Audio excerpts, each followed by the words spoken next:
So here we are on February 21st to celebrate and to pay tribute to a good friend of ours, John Dealey.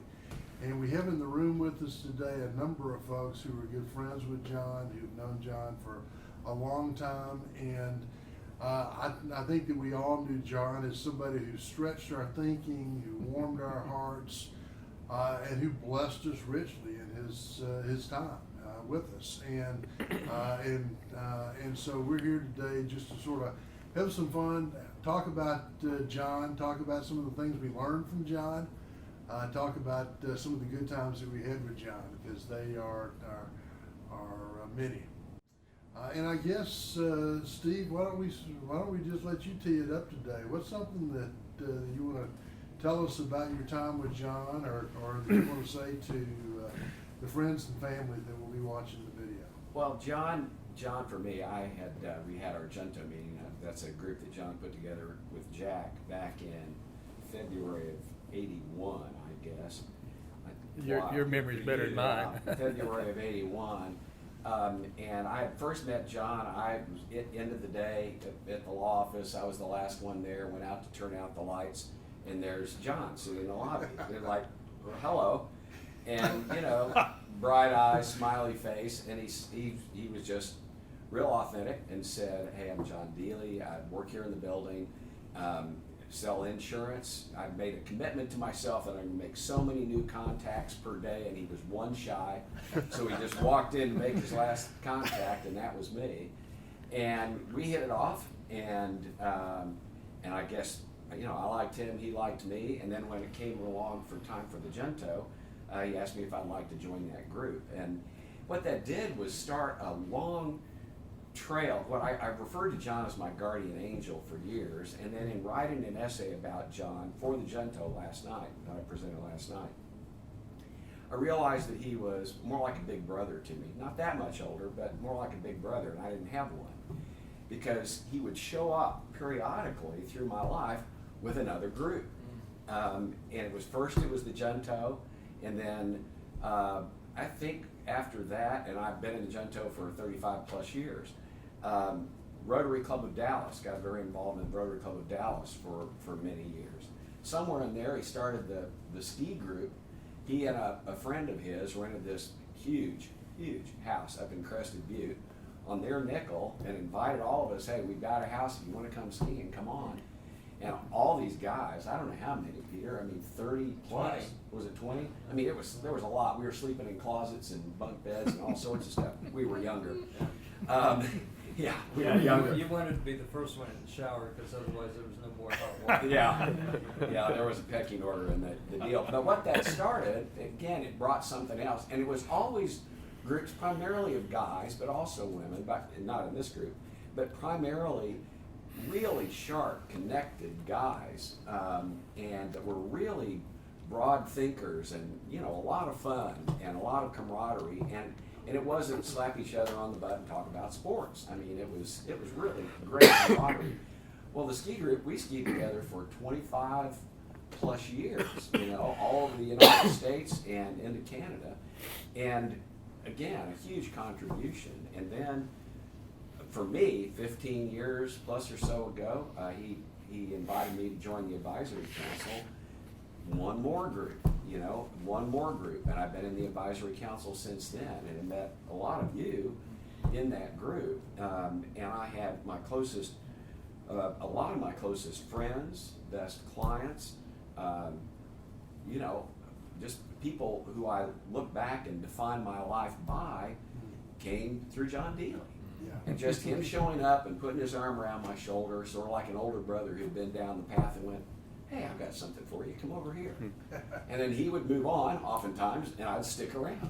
So my life would not be the same without John. I love him, I miss him. Yeah. I think that, that is a common theme here. We all got to know each other through John. John was sort of, he was sort of the central station of our lives, right? That's right. For many years. All right, well, Peter Stewart, what do you remember about John, and what do you want?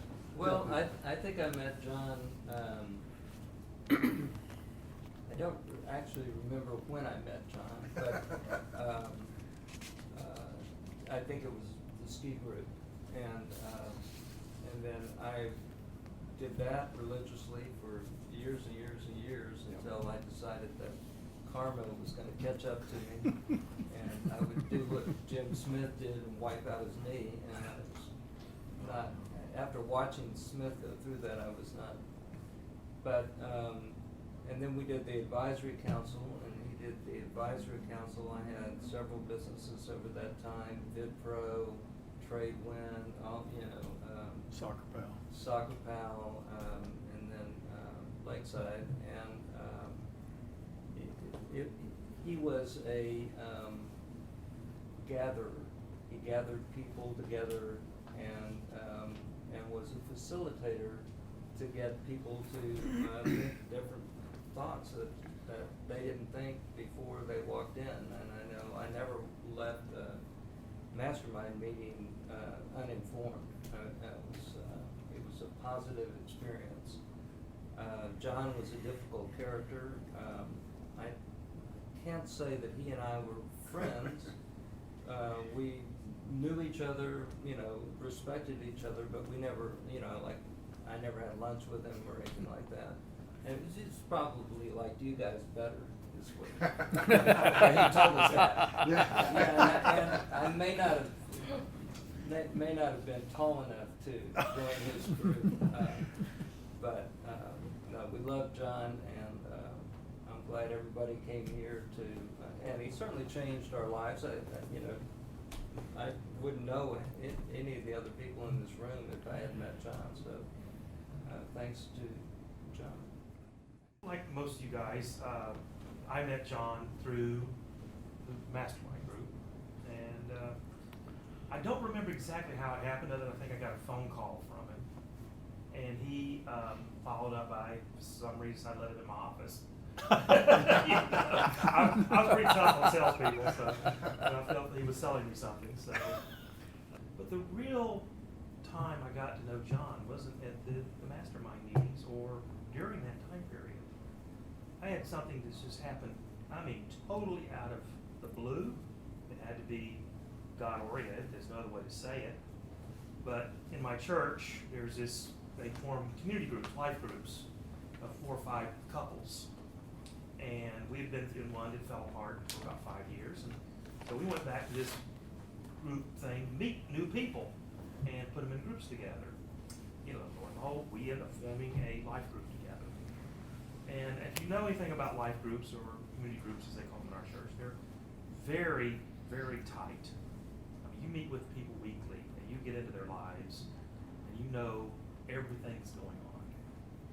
And I will share with you some of the things. I know John wouldn't mind in a general fashion. But John absolutely adored Nikki. He hung the moon on Nikki. Somehow Nikki had rescued him, or whatever, because he'd been a bachelor for a long time. And you could see that. I got to hear John's personal life story. Each of us take a 2-hour segment, and for about an hour we give our life story when we first meet up. And I got to hear John's childhood, selling earth shoes, doing insurance and everything else. I got to hear his life story about his family and his challenges. And we all know John has some challenges. We all do in our families. So, but John, just one thing you got to say, he loved everybody in his family. He loved them, whether they would see him or not, it doesn't matter. He loved them, and he had a heart for them. This man had a big heart, and he didn't show it as much in the meetings. We saw a few of the tears occasionally, but he had a heart. He had a heart, and I can tell you this, folks, he had a heart for the Lord. Yeah. This man gave me his story, his testimony. He loved Christ. He loved God. He had a heart for the Lord. Yeah. And I was, because he guarded that in the meetings. He really did. And you get glimpses of it. So I got to see that, and I was so glad that he shared that with me in the group. And so for a couple of years, I got to know them very, very well and see what was going on and the things were happening. And I can just tell you that, again, he loved Nikki more than anything else, and would, do anything for her. And so that about wraps it up. But thank you for listening. And he loved his children. And he loves his children. He loved his children. Absolutely does. Very, very Oh, much. there's many a tear spent, many a night Sure talking did. about them. Yeah. Yeah, You know. over the absolutely. years, Well, all the years. Yeah, I think the entire time that I've known John for over 20 years, I've been able to keep up with Jack and Georgia through Yeah. John. And Yeah. I've never really known them that much. But boy, John, every time you'd see him, he'd kind of bring Yeah. you up to date on his kids. Yeah. Why don't you the camera? Yeah, or whatever. Back and forth. We'll do both. Make it yeah. up as you go. Hello, Nikki and Jack and Georgia and the rest of John's family. As you've heard from half the table already, he's sown into the lives of so many wonderful people. I can tell you that at every stage of life of critical decisions, I've always had access to a mentor or some elder, I guess you could say, in the church that would be able to help me sort through the difficulties in life. And I met John through an attorney named Raymond King that most of you probably already know. Raymond introduced John to me now almost, this is about 10 years ago now. And I had the pleasure of participating at council and met many wonderful people there. Keith, you and I met through Sure. Mission Marketplace and certainly Right. consistent discipline in the Word. And I think in all the time that I've known John, if I were going to sum up my relationship with him, and the best that I could hope anybody else that knew him would receive was that he loved the Lord and to pray without ceasing, in all things give thanks. For this is the will of God, that are those in Christ Jesus. So when you think about the idea of God's will, that can be a very difficult thing for some people to understand, and John just loved it simple. And he loved to simplify things and give you little nuggets that would stick with you in difficult times and in difficult decisions, that when you're forced to make tough decisions, you'd remember these things. And man, it seemed like ease and grace was always accessible in some form or fashion. And so he would tell many stories about all the difficulties that he faced in business and family and in counsel and in discipling people just randomly along the way. He always said that gratitude solved every problem he's ever had and every difficulty he's ever faced, including pressure for that matter. And I can say that taking that one little nugget and applying that to my life and thinking about how John applied that to his life, he was definitely thankful for the Lord. He was certainly thankful for the close emotional relationships and spiritual relationships that he had in council, Bible studies, small groups, and in business. And I think, personally, when I spoke to him, I heard him talk more about how he was grateful for what the Lord is doing in him and in the relationships of all of his family members, mostly his children and his wife, Nikki. And so when I'd ask John, what can I pray for you for?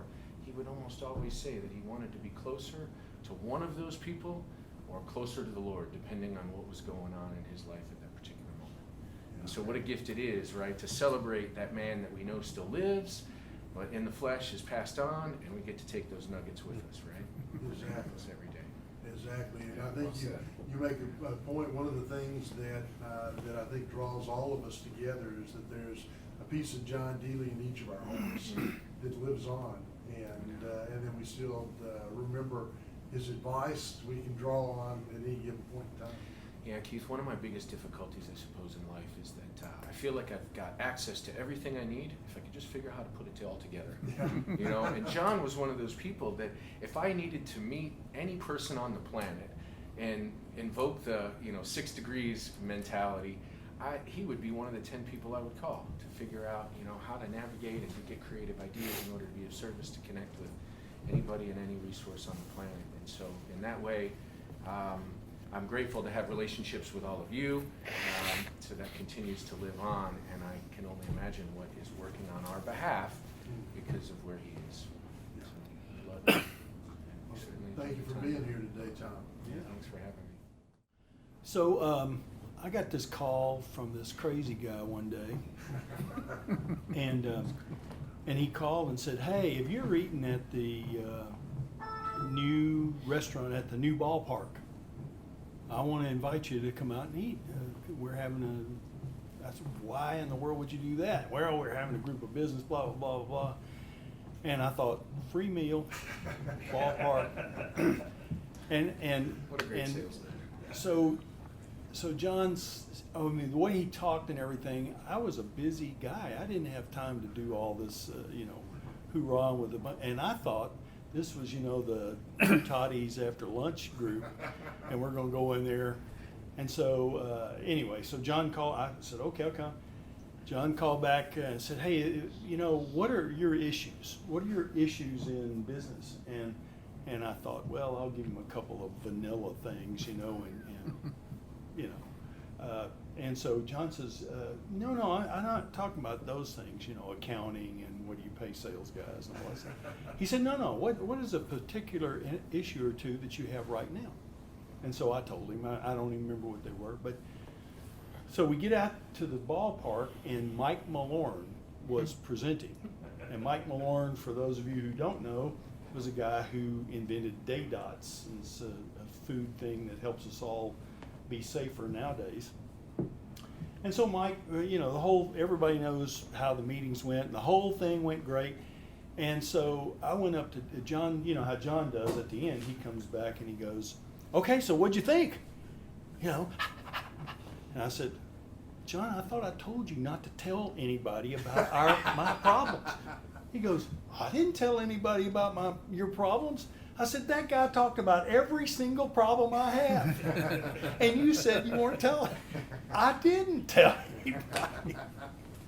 And so John, then when he thought that, he did something like this.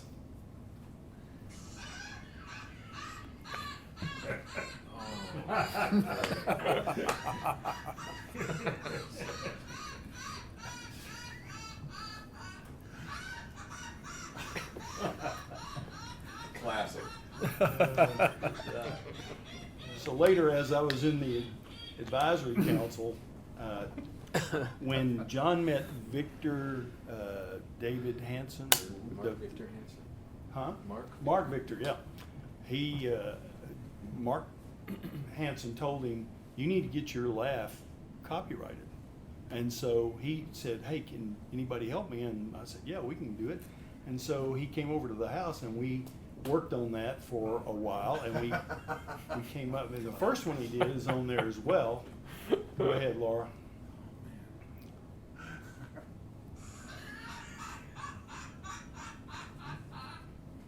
He thought that wasn't long enough, so we need a longer version, so that's why the second one. Well, I think wasn't there a study that was done about 17 seconds of laughter is what triggers the body out of fight or flight response, and then healing starts to occur? Oh, wow.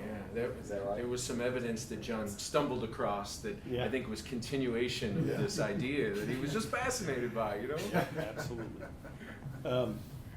I met all these wonderful folks here through John Dealey, and John made a difference in my life. And if there's one thing that when we get to meet the Father, he's gonna ask us, did you make a difference in anybody's life? And John did make a difference in my life. One thing I will say, since this will be seen by the family, is I had lunch with John maybe over a 15-year period, maybe half dozen times, and I can't remember a single time he wasn't so barrel-chested proud about his Jack and his Georgia.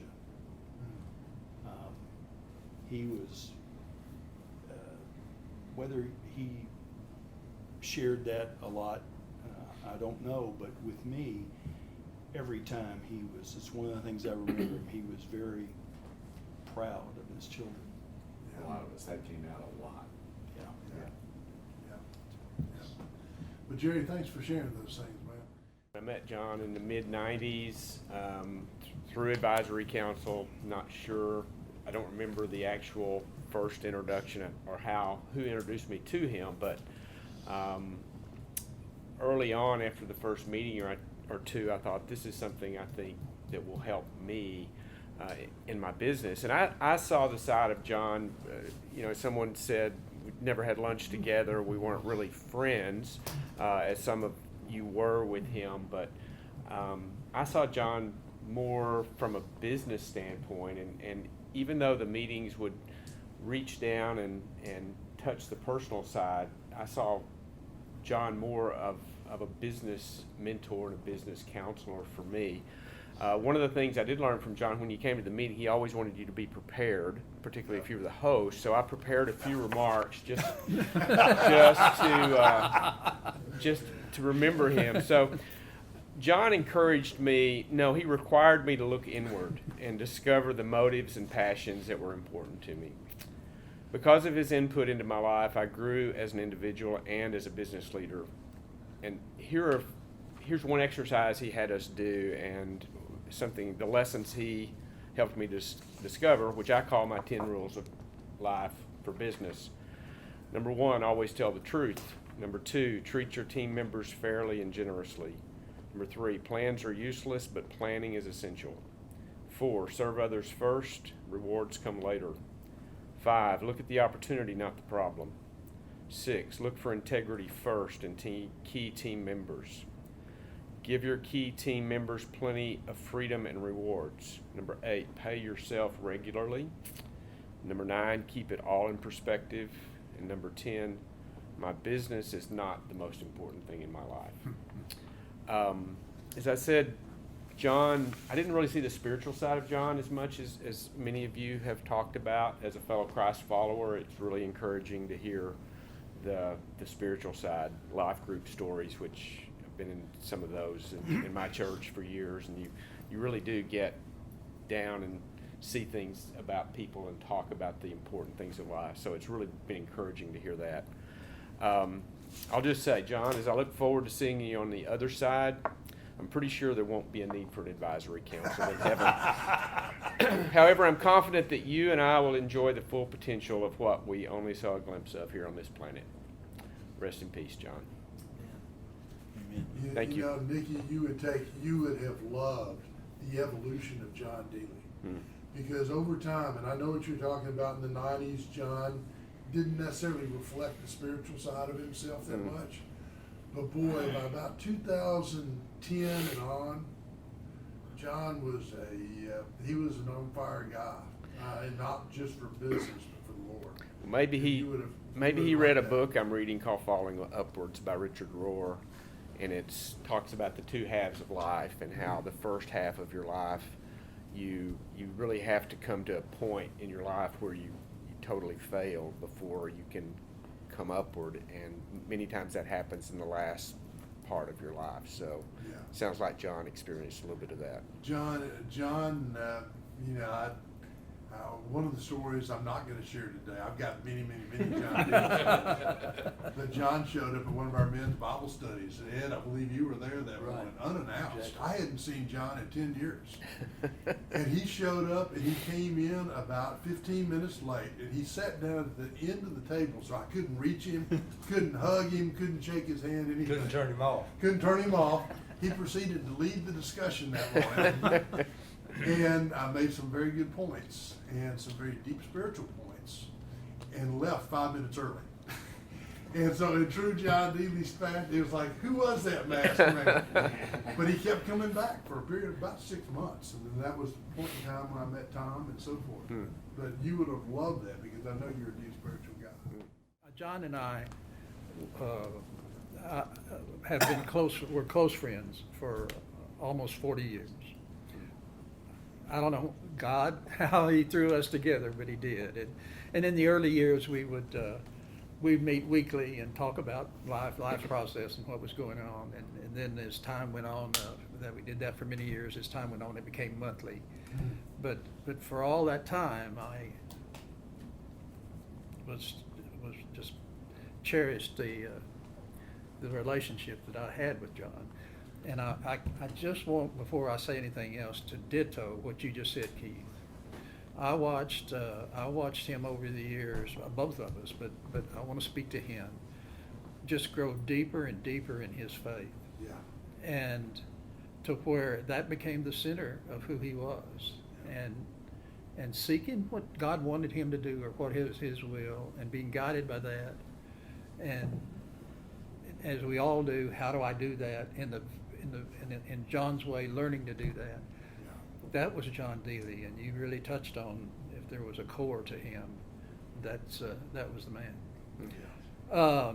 I did bring something I told you I would, when John was on the board of Parker College, this was in 2009, so several years ago, he was being considered for really a distinguished honor, and they asked for references, and so John asked me if I would do it, and of course I did, and I want to read a couple of excerpts from it. I couldn't read the whole thing. I'd love to. It had to be in a professional mode to talk about a really personal way I knew John, but let me just read some from it. In the early part, these are short paragraphs that I just selected from it, so we won't be hearing the whole letter. You undoubtedly are considering John for the remarkable man he is, and because of the many lives he continues to touch through the numerous programs and groups he has created over the years to help others fulfill their dreams and achieve their goals. Accordingly, his calling certainly seems to align well with the mission of your institution. Helping others achieve their dreams and goals is what John does. Letter went on then to talk about some of the examples of the mastermind group certainly being a part of that, but I could elaborate for pages on other examples of how John had changed countless lives through his giving spirit. However, if I may, I'd like to share a personal experience of just one of the ways John changed my life. Not long after John and I met, he told me about when he lived in Minnesota. That was early years of his life. That he founded a discussion group or a discussion forum called Junto. It was identical in name and structure to what John had read in Benjamin Franklin's autobiography that Ben had created in his time. Come on in here. He saved you a spot, John. I'm not here to buy lunch, am Yeah, You don't have to do that. I? Let the ways ordered. You're in the middle of me reading just a little excerpt I wrote about John for whenever he was being considered as something at Parker College, an honor. Oh, wonderful. So you're getting the tail end of this. Well, I suggested to John that he should start a Junto in Dallas, and so ever since 1981. 10 to 12 thoughtful Dallas Junto members have shared their views in depth on topics ranging from why do we exist to the latest political headlines, plus every other type of meaningful exploration you might imagine, just the way Franklin's group did back in their day. Such contemplation during our twice-a-month meetings has to influence one's perspective on the important aspects of life. And in doing so, it profoundly changed my life. Yeah. And that will always be John's legacy, changing lives. Yeah. And we've been hearing about that around here. I just would say more that I know that we're just one of because I know his early groups, early things he did before I even met him. But I just know that he has changed hundreds, maybe more, of lives over his lifetime, and we're just a part of that legacy. Man, have I enjoyed being here this morning, hearing these stories from all you guys that knew him longer than I did. I've known John, 4 or 5 years. Met him at Bible study that Keith was. Well, you're supposed to have been in charge of it until that day when he walked in. I was that day. never in charge. I said, who's in charge here? Yeah, John said I am. I just got here, but I'm in charge. And he had good points to make and left early. And he was in that meeting for, I guess, 5 or 6 months. Yeah. But, Yeah. One day I got a call from him, and he asked me to join a council, which I said, why? And he explained it to me, and I joined. You know what? Over the years, he would just, I'd pick up the phone, and he'd be on the other end, and, talking about whatever. But he never ended those conversations without saying, okay, what can I do for you today? sometimes I'd be startled. I hadn't thought about what somebody could do for me. Yeah. And he was always asking that question, which, you know, touched me. And, you know, he had such broad experience and business and otherwise. It is remarkable that all the stuff that he knew. Yeah. And so his mind is always sharp and is always working. And, you know, if I shared a problem or a situation I was dealing with, you know, he'd say, okay, here are 3 things you can do about that. Boom, boom, boom, you know. And he'd come out with it, and that always amazed me. He'd give them to you. It was very helpful to me. And he cared. You know, he'd follow up. He loved people. I mean, you could feel that his love, and he'd, you know, next time he called, what have you done about so-and-so, you know, that advice that he had passed on me. So he'd follow up with you. I always noticed that, you know, when he was in a group, he raised the energy level. I mean, everybody kind of got into that act, and he was a unique, one-of-a-kind guy that blessed my life, and I'm thankful for him, and I'm already missing him. Yeah. I love him, Agreed. Yeah. you know. Yeah. You know, John used to, one of his maxims, you talked about his proverbs, was when the student's ready, the teacher will appear. And he used to love to say that, and found it to be true so many times. And John did appear that day at that Bible study. And I'll tell you what, he was gone in a cloud. So, but he made a mark on us. Yeah. He did. I said, who is this guy? Chip Harper, good to have you with us today, man. Talk to us about this guy, John Dealey. You know John Dealey? Love you big, John. I never left a conversation with John didn't say I love you big. Yeah. You know, he was a great friend, great mentor, and so are all you guys in this.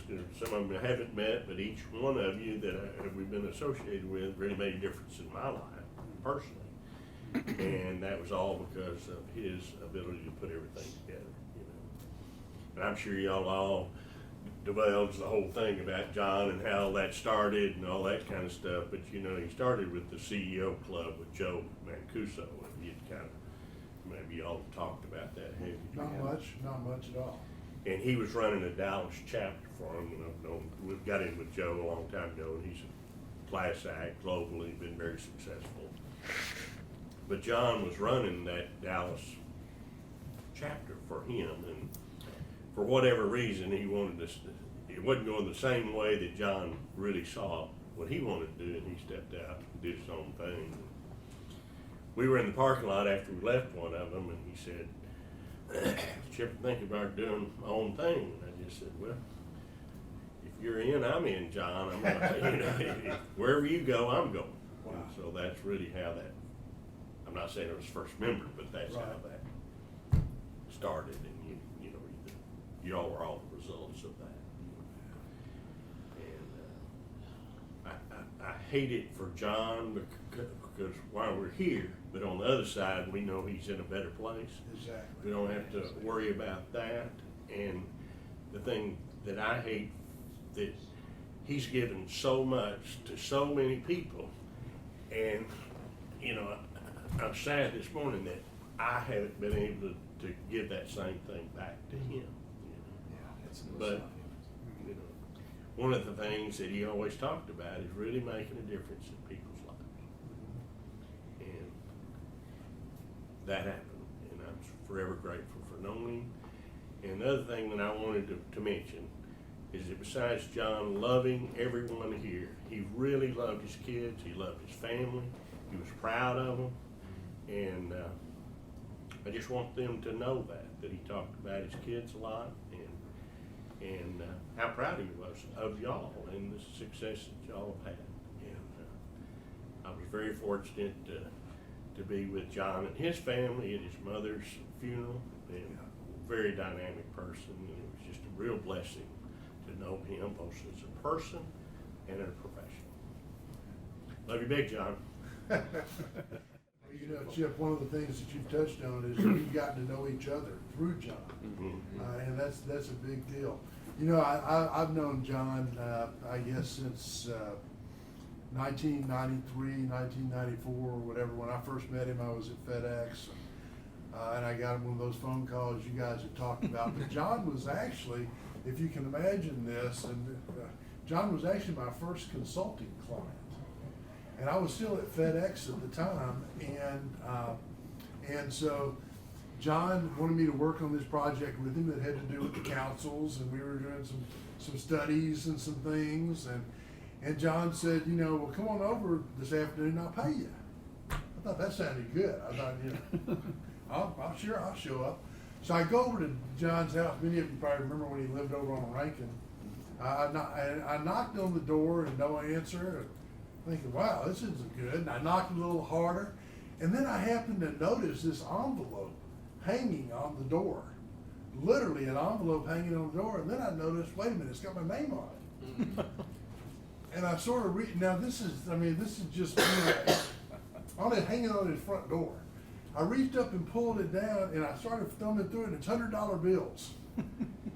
That was John Dealey. John was just kind of he was just sort of you know, a wacky but fun to love guy. And I took those $100 bills and went and bought a desktop copier. And I was in the consulting business, Steve. And you know, so John sparked so much in all of our lives, and it used to sort of drive John a little crazy when we would get together without him.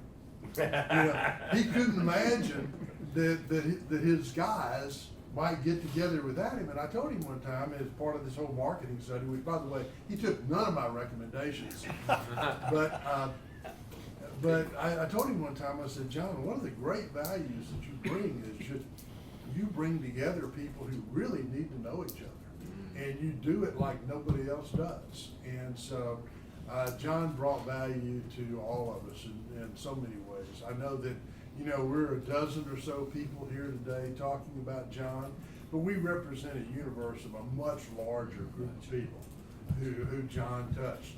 I will leave with one other John Dealey story. I could go on all day.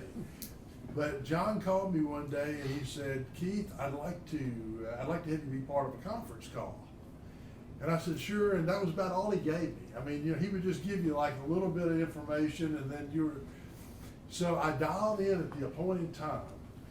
And all of a sudden I'm hearing people, there's some lady from Japan on the line, there's somebody on from Hong Kong, there's a German on, there's a French, there are people from all over the world on this phone call with John Dealey, and they're talking about how to change the world. And I mean, I thought, wow, I listened for about, you know, an hour to some big ideas. I thought, you know, these guys are thinking much bigger than I can. But that was the world that John lived in, and that was the world that John was trying to impact. There's just going to be a big hole in my life, and I think our lives, and I'm not quite sure how that gets filled. I'm actually really sure that it won't, but I'm really thankful for John and everything he's provided all of us, including introducing us to each other. He's left quite a legacy, and he pretty much did it on his terms. Always on his terms. And I'm gonna miss him, and I love you, John. Obviously, I think we all love John, and he has brought love into our hearts, and I'm very thankful to know him. Yeah.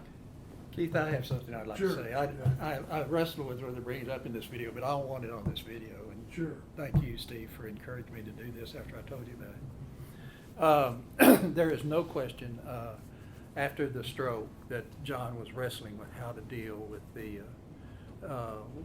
the consequences of that. He'd had some influence on memory. Bless her heart, John couldn't drive. Nikki, in her loving, devoted way, drove him everywhere he went. He was wrestling with it. And during those times following the stroke, just because of the friendship we had, we talked once or twice a week, sometimes more. And I want to tell you that I know what was going on inside of his mind to some degree. can't know everything. But John's way in kind of engaging that change that had happened in his life is the one that we've all talked about. It was a prayerful exploration and deliberation, and finding where am I to go with this new place in my life. And while he didn't tell me all the decisions he made, I want you to know that the decisions he was making during that time were from inspiration and not desperation. Wow. He was continued to be living those months or weeks in the way he had all of the latter part of his life of what am I to do, what am I meant to do, and it was a prayerful way he was trying to find his way in that period. And I just want people to know that I not only celebrate his life, but I celebrate his passing on to be at home with God in the way that all happened. Yeah. You know, on that note, Nikki, can you close us out in a prayer today for the family? Absolutely. Father God, you are the creator of the universe, and you are all-encompassing of this planet, of our lives, and of John's life also. We thank you for his life, and we thank you for his wisdom, for his love for you, for his love for his family. He depended on you, God, to show others your love, and we're thankful for that. God, as we move forward without John in our life here on earth, may we remember the way that he brought glory and honor to you through the way that he lived. And we thank you for him. We thank you for life itself. We thank you for you, God, for being our creator and our sustainer. We ask this in your son's name. Amen. Amen. Amen. Well done. And so that will conclude our discussion today of John Dealey. It will conclude the discussion of John Dealey, but John Dealey will live on in our hearts. Amen. We will. I'd like to add one thing. I've heard almost every man in this room go around say, I wish I could have paid him back for all the things he did for me, all the things he invested in me. Yeah. You know, as again, I got to know John this last few couple of years real well. The one thing I think if he were here, he would say is don't pay him back. Don't think about paying him back. Pay it forward. Mm-hmm. Pay it to the next person. Influence someone else the way he's influenced us. You know? That's great. And so we should each take that challenge and hold each other accountable to doing that. Yeah. You know? Well said. So we'll have a mini mastermind meeting shortly.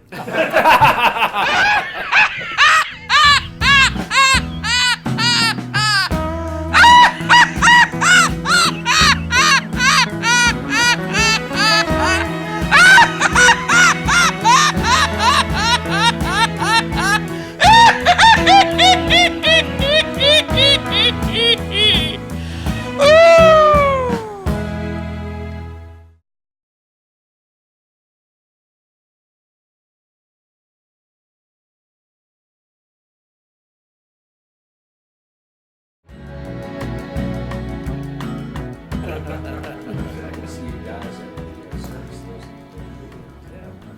Be thankful for putting this together. Hey, Laura, can you cue up that laugh one last time?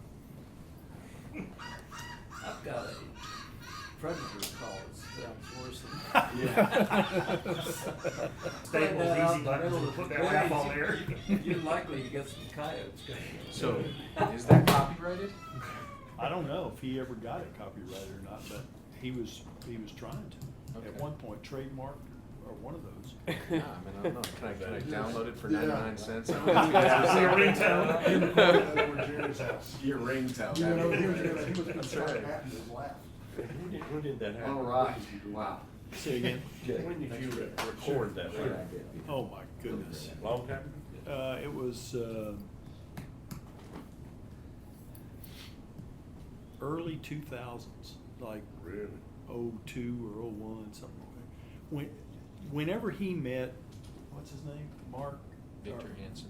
Mark Victor Hansen. It was shortly after that, because I remember we were at an advisory council and he says, Mark says I ought to have this copyrighted or trademarked or one of those. And I said, hey, we can give you the clip. And so. Now, he was the guy that did chicken soup. Yeah. Mark. Yeah. Perfect for a time as this, such a time as this, right? Thanks a lot, gentlemen, for being here today. Absolutely. Each of you Thanks, very Keith. special, not only to John, but to me.